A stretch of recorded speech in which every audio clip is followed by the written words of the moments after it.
দীর্ঘ ১৫ বছর পর অর্ক ফিরে এল তার দাদুর পুরনো বাড়ি কৃষ্ণবাড়িতে। ছোটবেলায় এখানে একবার এসেছিল ছুটিতে, কিন্তু তখন এক রাতে কিছু এমন ঘটেছিল যা তাকে বহুদিন ধরে দুঃস্বপ্নে তাড়া করেছে। তখনও সে বুঝতে পারেনি কি ঘটেছিল। শুধু মনে আছে, বাড়ির পেছনের শ্যাওলা ধরা পুকুরপাড় থেকে অদ্ভুত ফিসফাস ভেসে আসত। মা তখন বলেছিলেন, গল্পগুজব শুনেও বিশ্বাস করিস না।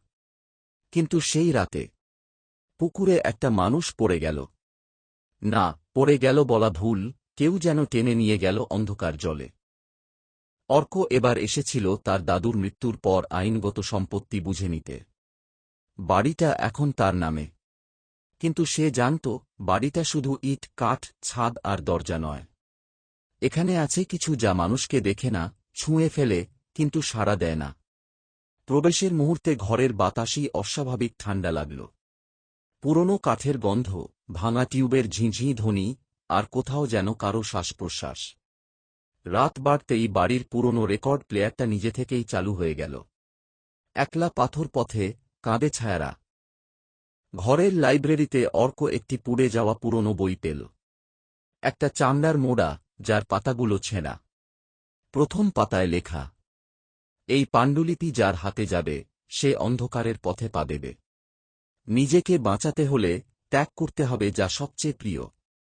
আর নিচে রক্তের দাগ, শুকিয়ে যাওয়া, কিন্তু নতুন মনে হয়। রাতে ঘুম ভেঙে যায় অর্কের। বাইরের পুকুরঘাট থেকে আবার সেই ফিসফাস। তুই ফিরেছিস। অবশেষে সে জানালার পর্দা সরিয়ে দেখল, একটি ছায়ামূর্তি পুকুরঘাটে হাঁটছে, যেন কারো খোঁজে। কিন্তু এই সময় বাড়িতে অন্য কেউ থাকার কথা নয়। পরদিন সকালে ঘর পরিষ্কার করার সময় অর্ক খুঁজে পায় সিঁড়ির নিচে একটি কাঠের সিন্দুক। ভিতরে একগুচ্ছ পুরনো ছবি আর একটা চিঠি। আমার ছেলেকে রক্ষা করো। ওর মধ্যে ঢুকে পড়েছে ওরা। যত তাড়াতাড়ি পারো পাণ্ডুলিপিটা পুড়িয়ে দাও। চিঠির নিচে স্বাক্ষর, সর্বাণী দেবী, অর্কের ঠাকুমা, যিনি আত্মহত্যা করেছিলেন ১৯৮৮ সালে। আস্তে আস্তে অর্ক বুঝতে পারে কৃষ্ণবাড়ি শুধু তার দাদুর স্মৃতি নয়, বরং এক প্রাচীন অভিশাপের কেন্দ্র। তার দাদু ছিলেন এক গোপন সংগঠনের সদস্য, যারা বিশ্বাস করত অন্ধকার থেকে শক্তি এনে চিরজীবন লাভ করা যায়। এই পাণ্ডুলিপি ছিল সেই গোপন রিচুয়ালের অংশ। কিন্তু কিছু ভুল হয়ে গিয়েছিল। আর তারপর থেকেই শুরু হয় মৃত্যু। রাত তখন ২টো। হঠাৎ শব্দ হল, ঝনঝন। অর্ক ছুটে গেল বাথরুমে। আয়নাটা ভেঙে গেছে। কিন্তু যেটা অস্বাভাবিক ছিল, সেটা হল, আয়নায় একটা হাতের ছাপ ছিল ভেতর থেকে। সে পেছনে ঘুরতেই মুহূর্তের জন্য দেখে, একটা বালক দাঁড়িয়ে আছে দরজার কাছে। চোখ নেই, মুখ হাঁ করে আছে, যেন চিৎকার করবে। তারপর নিঃশব্দে মিলিয়ে যায়। পরদিন সকালে অর্ক গেল গ্রামের সবচেয়ে পুরানো মানুষ, নরেন কাকুর কাছে। তিনিই জানালেন ইতিহাস। তোর দাদু আর ৫ জন নয়, বাবা। ওনারা ৫ জন মিলে একখানা কালো সাধনা শুরু করেছিল। বলতো, জীবন ছোট, ওদিকে অনন্ত শক্তি আছে। রক্ত দিয়ে ডাকা যায়। কিন্তু ডেকে ফেলেছিল এমন কিছুকে, যা মানুষ নয়। এক ছায়া। আর সেই ছায়া এক এক করে ওদের দখল করে নিতে শুরু করল। আর পাণ্ডুলিপি? অর্ক জিজ্ঞেস করল। ওটাই চাবি। কিন্তু কেউ পোড়াতে পারে নাই। জোর করে বাঁচাইছে। জানি না কার জন্য, কিসের জন্য। রাতে ঘুমিয়ে পড়ার কিছুক্ষণ পর অর্ক স্বপ্নে আবার দেখল ছেলেটিকে। এবার সে বলল, আমার নাম শুভ। আমি মরে গেছি। কিন্তু আমার শরীর এখনো পুকুরে। কেউ খুঁজে পায়নি। অর্ক ঘেমে উঠল। সত্যিই কি এমন কেউ ছিল? শুভ নামটা তার কাছে নতুন। সে পুরানো খাতাগুলো ঘেঁটে পেল ১৯৯৫ সালের একটা পত্রিকা। গ্রামের স্কুলছাত্র নিখোঁজ, নাম শুভ ঘোষ, বয়স ১২, পুলিশের রিপোর্টে লেখা, শেষবার দেখা গিয়েছিল কৃষ্ণবাড়ির সামনে। সন্ধ্যায় সাহস করে পুকুর পাড়ে গেল অর্ক। হাতে টর্চ। জল থমকে আছে। নিচে ছায়া নড়ছে। হঠাৎ টর্চ পড়ে যায়। নিচে জলে কি যেন একটা ভেসে ওঠে, একটা ছোট জামা, ভেতরটা খালি। তারপর জল থেকে একটা হাত উঠে আসে, মাটি আঁকড়ে ধরে। অর্ক পিছিয়ে যায়। পাণ্ডুলিপিটা পুরাও না হলে আমি ফিরে আসতে পারব না, এটা শুভর কণ্ঠস্বর। অর্ক সিদ্ধান্ত নিল, পাণ্ডুলিপি নষ্ট করতেই হবে। কিন্তু যতবার আগুন ধরায় তা নিভে যায়, কাগজটাও ছিঁড়ে না। সে লাইব্রেরির পেছনের দেয়ালে একটা লেখা খুঁজে পায়, শুধু পূর্ণ রক্তবলির পর এই গ্রন্থ পুড়ে যাবে, মানে কাউকে মারা লাগবে। হয়তো এই জন্যই দাদু শেষ পর্যন্ত নিজেকেই শেষ করেছিলেন। বাড়ির ভেতর এখন ক্রমাগত কিছু একটা ঘোরাফেরা করছে। দরজা খুলে যায়, বাতি নিভে যায়, ছায়ারা ঘন হয়ে আসে। অর্ক এক রাতে দেখে নিজেরই প্রতিচ্ছবি তাকে দেখছে আয়নায়, অথচ সে নড়ছে না। হঠাৎ ছায়াটা বেরিয়ে এসে তার দিকে ছুটে আসে, তুই খুব দেরি করেছিস, এখন আর কেউ বাঁচবে না।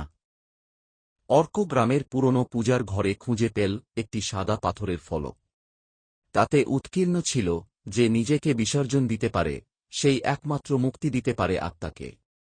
পাণ্ডুলিপি তার রক্ত চায়, যে ফিরে আসার দরজা খুলেছে, অর্থাৎ বলি বলতে অন্য কাউকে নয়, অর্ককেই বুঝানো হচ্ছে। ওই পাণ্ডুলিপি খুলেছিল, ওই টেনেছে ছায়াকে। কিন্তু সে মরতে চায় না, শুভকে মুক্তি দিতেও চায়। তাহলে উপায়? হঠাৎ একদিন দরজায় কড়া নাড়ল এক বৃদ্ধা। নাম বলল মীনাক্ষী ঘোষ। বলল সে শুভর মা। আমি অনেকদিন খুঁজেছি আমার ছেলেকে, সবাই পাগল বলত, কিন্তু আমি জানতাম ও এখানে হারিয়েছিল। এখন আমার ছেলে তোমার কাছে এসেছে। অর্ক কিছু না বলেই তাকে নিয়ে গেল সেই পুকুর পাড়ে। মীনাক্ষী চোখ বুজে বলল, আমি ছেলেকে ছাড়ব না, যদি দরকার হয় আমাকেও দাও বলি।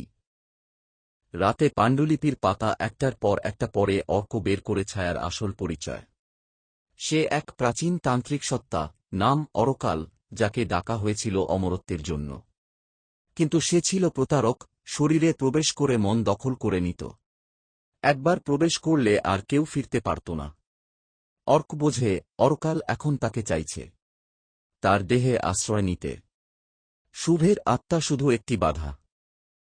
সেই রাতে পুকুর ঘাটে অর্ক দেখে অনেক ছায়ামূর্তি, তারা সবাই সেই রিচুয়ালের শিকার।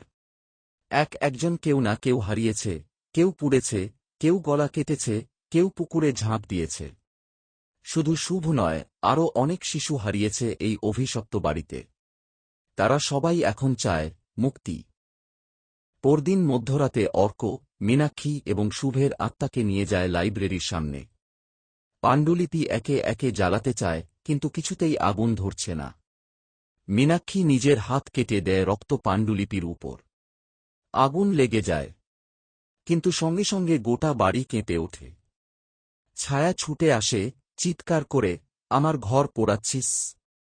তুই তো আমায় ডাকছিলি। অর্ক বুক চিতিয়ে দাঁড়ায়, তুই ভুলে গেছিস, ছায়া যতই বড় হোক, আলোই ওকে শেষ করে। সে মোমবাতি জ্বালিয়ে ছায়ার দিকে ছুঁড়ে মারে। অর্ক নিজেকে সেই রিচুয়ালের কেন্দ্রে দাঁড় করায়। ছায়া ওকে পেয়ে যায়, তার চোখ অন্ধকারে ঢেকে যায়, দেহ ঢলে পড়ে। কিন্তু হঠাৎ শুভের আত্মা এসে তার গায়ে হাত রাখে, বলে, তুমি আমার জন্য লড়েছ, এবার আমি তোমার জন্য থাকব। শুভর ছায়া, মীনাক্ষীর বলি, সব মিলিয়ে অরকাল দুর্বল হয়ে যায়। অর্ক জ্ঞান ফিরে পায়। আগুন ধীরে ধীরে পুরো লাইব্রেরি গ্রাস করে। পাণ্ডুলিপি ছাই হয়ে যায়। ছায়ারা এক এক করে মাটি থেকে উড়ে যায়, হাওয়ার মতো মিশে যায় অন্ধকারে। শুভর মুখে এক ঝলক হাসি, আমার মা আমায় পেয়েছে, আমি চলে যাচ্ছি, তুমি বেঁচে থাকো অর্কদা। সে মিলিয়ে যায় আকাশে। সকাল। কৃষ্ণবাড়ির পেছনে আগুনের ধোঁয়া, কিন্তু বাড়ি অক্ষত। কেউ যেন রাতের সবকিছু মুছে দিয়েছে। অর্ক একা দাঁড়িয়ে থাকে পুকুর পাড়ে। এবার আর কোনো ফিসফাস নেই। সে ফিরে যেতে চায়, কিন্তু পিছনে ঘুরে দেখে একটা সাদা জামা পুকুরের ঘাটে রেখে গেছে কেউ।